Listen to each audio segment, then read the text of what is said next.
I swear by Almighty God that I will be faithful and bear true allegiance to Her Majesty Queen Elizabeth, her heirs and successors according to law. So help me God. Thank you very much. Hello and welcome to the news script. Rishi Sunak Britain के पहले अश्वेत यानी non white प्रधानमंत्री बन चुके हैं। वे Britain की conservative party के नेता हैं। उन्हें ब्रिटेन के रिकमेंड याक से 2015 में हाउस ऑफ कॉमन्स के सदस्य के रूप में चुना गया। उन्होंने हाउस ऑफ कॉमन्स की सदस्यता ग्रहण करते समय गीता पर हाथ रखकर पद की शपथ ली थी। इसके साथ ही उन्होंने जब ब्रिटेन के प्रधानमंत्री के रूप में शपथ ग्रहण की तब भी उन्होंने गीता को ही साक्षी माना था। लेकिन ऋषि सुनक ऐसा करने वाले पहले भारतीय मूल के व्यक्ति नहीं हैं। इसके अलावा ऋषि सुनक मुख्य रूप से ब्रिटिश नागरिक हैं एवं उनकी विश्वास एवं वफादारी ब्रिटिश अंपायर के प्रति है। परंतु इस परंपरा की शुरुआत जिस भारतीय व्यक्ति के द्वारा की गई वे दादा भाई नौरोजी थे। 1892 में वे लेबर पार्टी के नेता के रूप में यूके के सेंट्रल फिन्सबरी से हाउस ऑफ कॉमन्स के सदस्य के तौर पर चुने गए थे। उन्होंने हाउस ऑफ कॉमन्स में पद की शपथ लेते समय पारसी धर्म के पवित्र ग्रंथ जेंद अवेस्ता को साक्षी माना था। तो आइए जानते हैं ऋषि सुनक से इतर दादा भाई नौरोजी किन परिस्थितियों में ब्रिटिश पार्लियामेंट की सदस्यता ग्रहण की। 18वीं शताब्दी के मध्य से ही भारत ब्रिटेन का उपनिवेश बन चुका था। 19वीं शताब्दी के मध्य में या 1857 के महाविद्रोह के बाद भारत को ब्रिटिश साम्राज्य का हिस्सा बना लिया गया। इसके साथ ही भारतीय जनता का सामाजिक, आर्थिक एवं राजनीतिक स्तर पर शोषण और भी गहरा हो गया। शोषण के इस कुचक्र ने भारत की अधिकांश निरक्षर आबादी को पूरी तरह जकड़ लिया था। लेकिन इसी आबादी के कुछ मुट्ठी भर लोग ऐसे भी थे जो न सिर्फ इस साम्राज्यवादी शोषण की प्रकृति को भली भांति समझ रहे थे बल्कि इसके खिलाफ धीरे धीरे मुखर भी होने लगे थे। इन्हीं मुट्ठी भर लोगों में एक प्रमुख नाम दादा भाई नौरोजी का भी है। इन्होंने न सिर्फ साम्राज्यवाद की शोषणकारी प्रकृति को गहराई से समझा बल्कि आम जनता के समक्ष इस शोषण को उजागर करने के लिए विभिन्न स्तरों पर अथक प्रयास किए। दादा भाई नौरोजी का जन्म 1825 में मुंबई में एक सामान्य पारसी परिवार में हुआ था। दादा भाई नौरोजी शुरुआत से ही रूढ़ियों को तोड़ने में माहिर थे। उनकी higher education Elphinstone college Bombay से हुई थी। दादा भाई नौरोजी से पहले कोई भी भारतीय इस ब्रिटिश प्रशासित कॉलेज में प्रोफेसर नहीं बन सका था। दादा भाई नौरोजी पहले ऐसे भारतीय थे जो महज 28 वर्ष की उम्र में इस ब्रिटिश प्रशासित कॉलेज में पूर्ण प्रोफेसर के पद पर नियुक्त किए गए। यहाँ उन्होंने गणित एवं भौतिकी पढ़ाया।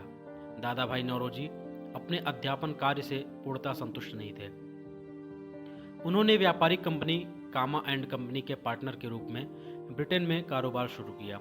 1855 में स्थापित होने वाली यह कंपनी ब्रिटेन में स्थापित होने वाली पहली भारतीय कंपनी बन गई।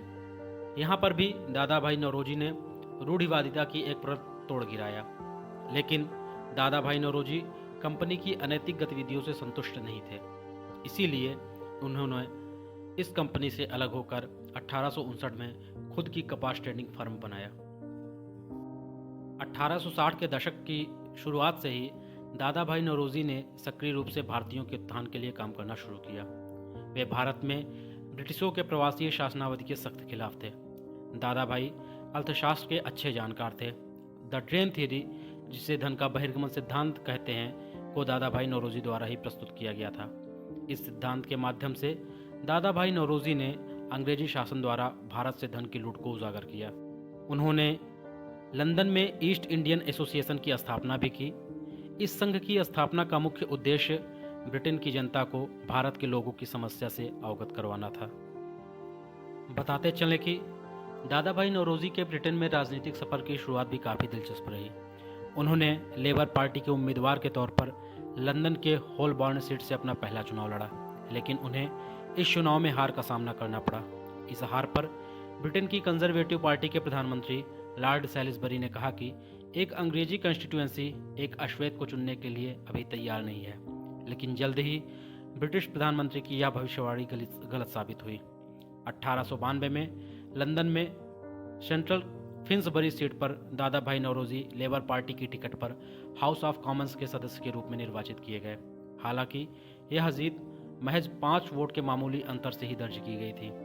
इस मामूली अंतर की जीत के बाद अंग्रेजों को भरोसा था कि दादा भाई नौरोजी वेस्टमिंस्टर के किसी एक कोने में शांति के साथ चुपचाप बैठ जाएंगे, लेकिन दादा भाई ने अपने पहले ही काम से अंग्रेजों की इस धारणा को चकनाचूर कर दिया।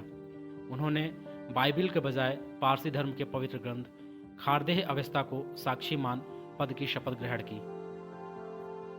यहाँ से दादा भाई नौरोजी ने अपने एजेंडे को आगे बढ़ाना शुरू किया। उन्होंने अपने औपनिवेशिक आकाओं को खुश करने के बजाय भारत में उनके क्रूर एवं शर्मनाक शासन को आईना दिखाना प्रारंभ कर दिया। उन्होंने घोषणा की कि वे यहाँ उन लाखों भारतीयों का प्रतिनिधित्व करने आए हैं जिनकी अपनी कोई लोकतांत्रिक सरकार नहीं है और उन पर ब्रिटिश संसद का शासन है।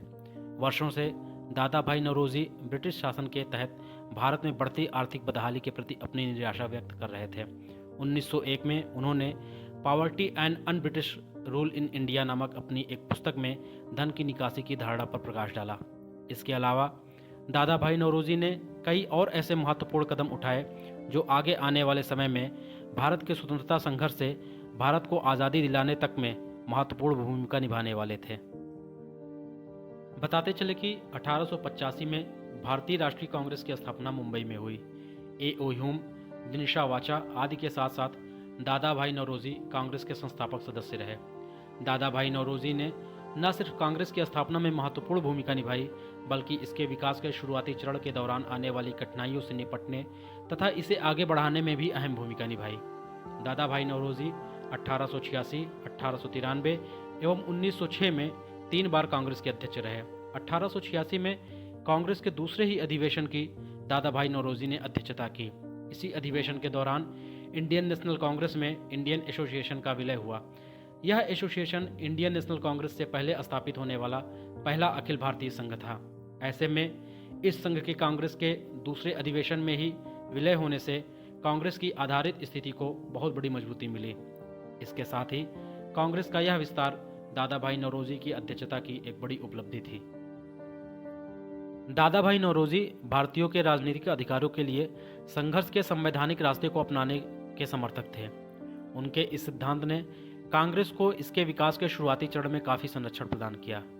कांग्रेस ने इस सिद्धांत का अनुसरण करते हुए खुलकर अंग्रेजी सरकार की आलोचना की एवं संवैधानिक स्तर पर नाम मात्र ही सही लेकिन कई छोटे छोटे सुधार करवाने में सफल रही। 1906 में कांग्रेस के कलकत्ता अधिवेशन में कांग्रेस बंटवारे के मुहाने पर खड़ी थी। बंगाल विभाजन के दौरान स्वदेशी आंदोलन उठ खड़ा हुआ। कांग्रेस पार्टी का गर्मपंथी खेमा स्वराज को भारतीयों का प्रमुख लक्ष्य के रूप में आगे बढ़ाने की जिद पकड़े हुए था, जबकि नरमपंथी इससे सहमत नहीं थे। इसी अधिवेशन में कांग्रेस की अध्यक्षता को लेकर भी मतभेद था, लेकिन ऐन मौके पर दादा भाई नौरोजी ने कांग्रेस की अध्यक्षता संभाली एवं अपने समझौतावादी दृष्टिकोण से स्वराज को भारतीयों का प्रमुख लक्ष्य मानते हुए उन्होंने एक बार फिर कांग्रेस को संकट से उबारा। हालांकि दादा भाई नौरोजी द्वारा कांग्रेस के बंटवारे के संकट को महज 1 वर्ष के लिए ही टाला जा सका। 1907 में कांग्रेस के सूरत अधिवेशन में कांग्रेस 2 भागों में बंट गई, लेकिन यह बंटवारा कुछ ही सालों के लिए प्रभावी रहा।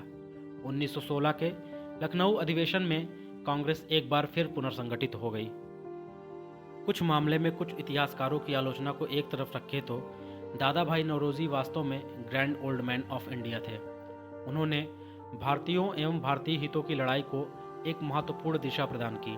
सामाजिक, आर्थिक, राजनीतिक स्तरों पर जिस प्रकार उन्होंने भारतीय हितों की रक्षा एवं उनके अधिकारों के लिए अपनी आवाज़ बुलंद की, इतिहास में उनका स्थान स्वर्णिम अक्षरों में अंकित रहेगा।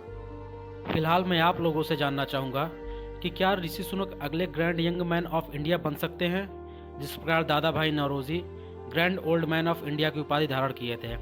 लिखिएगा अपने विचार कमेंट बॉक्स में, मैं जानना चाहूँगा आपका ओपिनियन। और फाइनली वीडियो अच्छा लगा हो तो लाइक करें, चैनल पर नए हो सब्सक्राइब करें। मिलते हैं नेक्स्ट वीडियो में, तब तक के लिए जय हिंद।